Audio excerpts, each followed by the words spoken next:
Una treballadora com una persona pacient, com una persona honesta, exigent amb mi mateix, exigent amb els altres, d'un caràcter una mica dur, tímid en aparença, després es va esgratant i no ho soc tant, i una persona més passiva que activa en el sentit que no faig gaire esport. Doncs que ho siguin de veritat, que siguin persones coherents i que respectin l'amistat per damunt dels interessos i que no et fallin a l'hora de la veritat, sinó que hi siguin sempre. Doncs la igualtat, la capacitat de tenir oportunitats, que la gent pugui viure amb dignitat i que això sigui un valor no només a títol individual, que naturalment ja m'agrada, sinó que sigui un valor universal que arribi a tothom. A mi m'emocionen els surrealistes, en fi, els pintors impressionistes francesos molt, perquè crec que tenen un punt de distorsió de la realitat, però que tens la realitat al darrere, i m'emociona molt també el modernisme i el noucentisme català.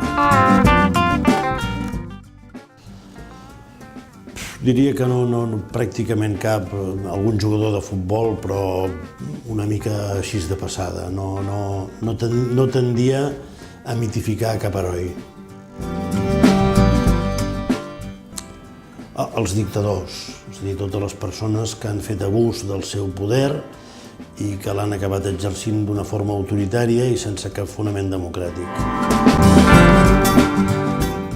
Doncs aquells que de veritat han sigut capaços de mantenir-se ferms, coherents, honestos, valents, defensant valors de justícia, d'igualtat, de fraternitat, i en fi, ara aquests dies, doncs, persones com Mandela, que van ser capaces de patir presó durant molts anys en defensa de la igualtat entre els homes i les dones arreu del món.